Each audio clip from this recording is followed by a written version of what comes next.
we have determined at this point, we have a contract. We've also determined that UCC Article 2 governs this contract. Now you're probably wondering, what's step 3? Don't wonder too long. It's going to be the kind of contract. Now you're probably wondering, great, what does that mean? So obviously once you have a contract, there's different types of contracts. So specifically for this step, we're going to determine if it is a good or a service contract. Now I know you're probably thinking, but I already determined UCC Article 2 governs. So technically, even if you've already determined this, you still have to double check that the contract itself is a contract for goods and not for services, because when you first suss out that it is in fact something that falls under a good under Article 2, you have to start to look a little closely at the contract just to be extra sure, I guess, that it is in fact a contract for goods. Now, there are actually two tests that you can use to help you determine if it is a good or a service.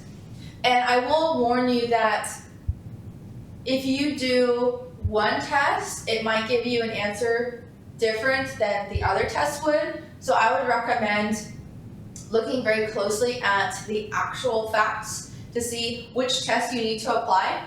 Because there is one test that you really don't need to apply unless you're in the middle of a litigation. So if the fact pattern says anything about litigation, the plaintiff is suing for any reason, that is actually going to be the second test that you're going to focus on.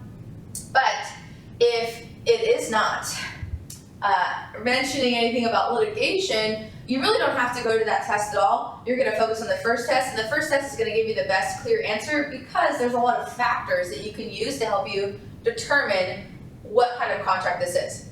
So when you're trying to determine if it is a good or service contract, you have to look first to see if it fits under the predominant purpose test. And so it's kind of small, you can't really see, so that's my bad. I chose this color because it looks pretty, not thinking that you could see it, so my bad. So when you're looking at the predominant purpose test, you have to determine, okay, what is this contract really about? What is this transaction really for?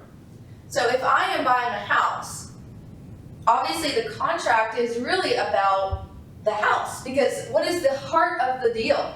The heart of the deal is I want my own house. I want to live in my house. So the transaction would be for the house.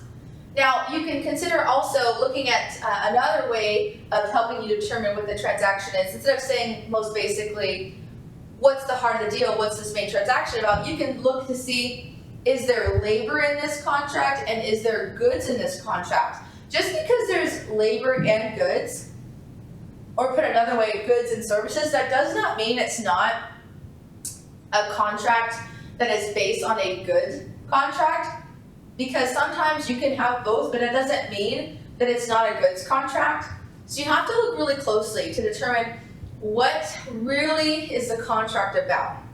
Now, when you're looking at a transaction to determine if it is more of a good-based deal or a service-based deal, let's look into the labor or services that is provided.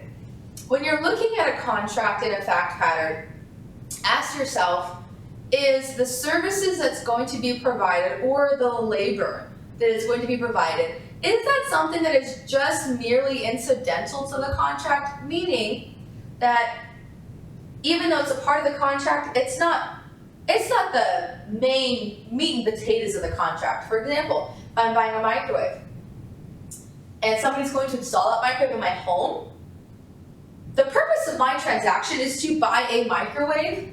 The fact that somebody is installing it to my house, that's incidental to the main contract. The labor is incidental, the labor of somebody installing it. The service of installation, because these two words can often be used interchangeably. If the labor or service is incidental to the main agreement, then you're probably working with a service contract. Now you're probably wondering, oh, that's all we have to do. Well, yes, that's the main part. But if you want to get full points and you really want to be sure and show your work, because remember, even though it's not math, we treat the analysis like math most of the time, you have to consider other factors. So obviously, we already went over it. What's the transaction really about? Is labor or goods incidental? Next, you look towards the language of the contract. So what does the contract actually say? Right? Does this contract say this is a contract for the purchase of X. This is a contract for the service to install X. If the contract on its face sounds like a service contract or a goods contract, it might be, but it also might not be. You have to look at the language, but then you have to kind of dig a little deeper. If the language indicates it is a service contract, don't stop there. What does the buyer really want? So when you're trying to determine under the predominant purpose test which applies here, a good or service contract, you can look at what the buyer's intentions are. So if you're looking at a contract for the installation of a microwave, you have to think, okay, the contract language discusses installation of microwave. You might think that sounds like a service contract, but let's look a little further. What is the buyer's intentions here? My intention was to buy a microwave. My intention was not to have a microwave installed. That would indicate that I already had a microwave at home just sitting there like a lump until somebody installed it. If I went somewhere to get a microwave and then subsequently had that installed, what's my true intention here? My true intention is I want a microwave in my home, but the true intention here is to get one because I don't have one. In that case, that would kind of weigh in favor of it being more of a goods contract. But again, can't stop there. What's another factor to consider?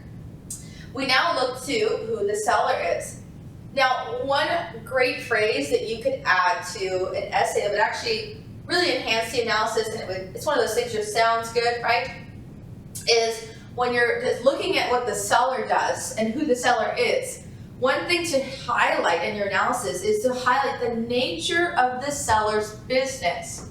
Now that means we're going to just literally look and see what the seller does. So if I go to Lowe's, that's the seller, right? Who is the seller? A large retailer. What else? They have a tendency to sell appliances, DIY products, raw materials, a lot of contractor-based materials and tools, okay? What is the nature of the seller's business? The nature of the seller's business is to sell items for somebody's home. Does that sound like somebody that is only based on labor and services? Doesn't really sound like it. The nature of what they do is to sell things. The nature of what they do is not to provide specific services. Just because they can provide specific services does not mean the nature of their business is service-based. So that's what I mean by looking at who the seller is and the nature of the seller's business. On an analysis, if you would probably say something along the lines of, although the contract language states this is an installation contract for a microwave, the buyer's true intentions here were to purchase a microwave. Therefore, based on that, it is more likely to be a goods contract. Additionally, the seller in this instance is Lowe's, and Lowe's is a business that is in the business to sell materials like kitchen appliances, tools, raw materials, and things of the sort for a home. The nature of this seller's business is to sell things to homeowners.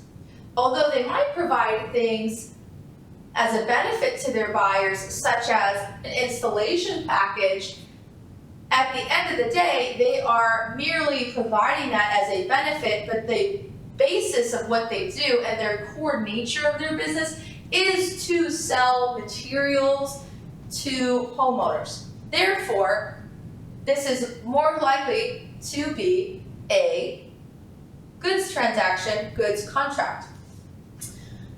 So sorry, not done. There's two other factors you can look at. Now, this one's a little kind of, it's not that difficult. It's kind of already been said, but I like to split them all up because I guess I'm just a little anal. But the next one to look at is to look on what are they doing. So what I mean by that is, you read the contract, you know the intention of the buyer, you know who the seller is, you know the nature of this contract, you saw what the heart of the deal was, you saw and looked at if something was incidental, like on the face of it. But now I want you to take a step back and think objectively. If I was a fly on the wall when this transaction and contract was performed, what would I see? What are they doing? I would see myself go to Lowe's and pick out a microwave, get a date for installation, and then I would cut to that date of installation and see somebody installing that microwave. So what is happening here? Well, what's happening is this good was picked out, transported, delivered, installed in my home. What was in every single illustrative thought, if you will? The microwave. Every single little thing, the microwave was there. So what is really happening here? What are they really doing? They're really just selling a microwave. It sounds a little simplistic, but if you could say it something like, as said, the nature of the deal is for Lowe's to sell materials to homeowners. Additionally, when you take a step back and objectively analyze this, it's quite clear that every single step of this transaction, from the negotiation of the contract to the performance and fulfillment of this contract, the microwave is ever present when it was picked, transported, delivered, and then installed. The entirety of the agreement is completely orbiting around this microwave. I don't want to say the nuclear test or nucleus test from CivPro, but if you want to, that makes it easier for you, whatever the center of the universe is when it comes to this performance, that's typically what the contract is about. And if you said something like that, that would give you major points because it shows further that you know what you're talking about, one. And two, you're able to suss out even further. Even if it was not able to be determined based on the contract language, the buyer's intentions, or what the seller's business is, we can further see that with all that mess of stuff going on, if it's unclear, we can see objectively what's happening when it's fulfilled. Lastly, one more little section. Lastly, we have what is known as the cost breakdown. That's very simple, right? Say this microwave costs $1,000 after everything. It costs $800 after taxes for the microwave itself and the taxes, and it costs $200 to have somebody install it. When you break down this cost, you have the goods and the services. What is the majority of the money going to? If the majority of the money is going to the goods, then if everything else is confusing or not helping you to better determine what this contract is for, breaking down the cost and saying that 80% of the total amount of money is going to the good, it really weighs in favor of the fact this is a good contract. However, if we have this entire agreement and it's not really clear if it's a good or service, and we're kind of 50-50, and we see that the installation is $800 but the microwave is $200, that may weigh in favor of a service contract. But again, when you look at everything objectively, you have to kind of weigh these factors, because that's essentially what these are. These are factors. But understanding where the money goes is very powerful, because usually, money has a tendency to rule a lot of things, unfortunately. And when you look at where the money goes, it is very indicative of what is this contract really about. And if you're not sure, follow the money. And you could say that in an essay.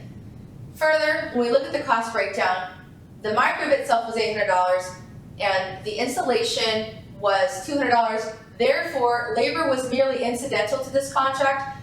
It's quite clear that the majority of the funds is going to this actual microwave, which is essentially a good. Thus, this is a good contract. Good contract, get it? Super funny. So that's how you do predominant purpose tests. Probably have to pause, because I probably talked very fast. Or just slow me down, reverse speed a little bit. So that is a predominant purpose test. If you're having a hard time remembering it, when you think of predominant purpose test, maybe you could think of, okay, this is the contract, is it a good or service? Then what you could do if you're having a hard time remembering what you can do is focus on the predominant contract. So you think predominant, think, what is this really about? What is the heart of this about? Who is there? What would we see? What would happen? Where does the money go? I guess some people find it a little bit easier to remember based on sensation, right? Or things like that. So what am I seeing? What am I hearing? What am I reading? What am I signing? And what was discussed, right? I don't know if that's helpful. I feel like I messed that up, right? But I think you get the point. But that's how the predominant purpose test works. Now, just for fun, just in case you're lucky enough to get something that is a lawsuit and a fact pattern. So if I buy this microwave and I find that the button on the microwave is not working properly, I decide to sue. So there is a test called the Gravamen test, and this test is typically going to be utilized when you're trying to determine if it is a good contract or a service contract. Remember, if it's a goods contract, UCC Article 2 governs. Whoop-de-doo-dah. If it's a service contract, common law is going to govern. And depending on what side you are, that could be very important because that could really affect your recovery. So if you're using the Gravamen test, there's only two things to really look at, okay? Actually, I guess it's really one. What is the complaint?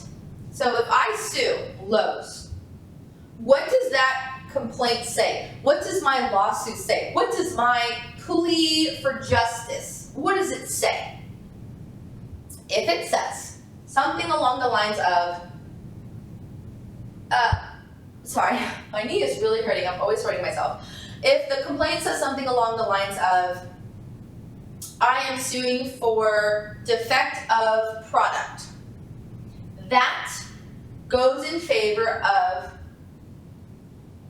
you don't know? I'll tell you. That goes in favor of a type of breach of warranty, and any type of breach of warranty that is specifically related to a good, therefore it's going to be governed by UCC. Anytime the complaint is specifically discussing the product itself, then it is going to always be governed under UCC Article 2. However, if the complaint is for personal injury, or it's for something like breach of contract, like if I sue for a breach of contract claim, that's going to be governed under common law. Why? Because typically contract issues are going to be remedied under common law. They're not really remedied under UCC Article 2 because UCC Article 2 is for the transaction of goods. So if I sue somebody based on the product itself, UCC Article 2. Anything on my complaint says something about the product has failed to act the way that I thought it would. The product is defective somehow. Anything that sounds like a warranty about the product, that's going to be UCC 2 under the Gravamen test. However, if my complaint is about personal injury or about the breach of contract, or it's about, if I'm suing because I feel that the labor that was hired to install my microwave did not install it correctly and led to its failure, then the heart of my suit is the faulty labor, not the actual product. So it's really objectively like, what are they suing over? It's usually a lot more clear cut. It's rare that a Gravamen test is going to come out both ways because it's usually one or the other. If it were to come out both ways, you could argue it both ways, but for the most part, it's really going to be predominantly like, what is the claim? Now, say they have multiple claims, like the product was defective, did not work the way that they intended it to work, or they thought that it would work, and they also believe that the person that installed it wrong, which led to some type of malfunction with their electrical line. In that case, okay, technically, that's two things. That would go to both. But that's very unlikely because one, you have a time limit. Two, that would be really difficult to have to argue common law and UCC 2. However, if that were to happen, that's what would be found. But typically, the most common is the predominant purpose test. However, if there's a lawsuit, do the Gravamen test. And I always remember the Gravamen test, like, it's so grave that we got to this point because men could not agree, and therefore they're in court. Grave, men, Gravamen. I thought it was really funny. Anyway, that is step 3. I guess we're going to get on to step 4.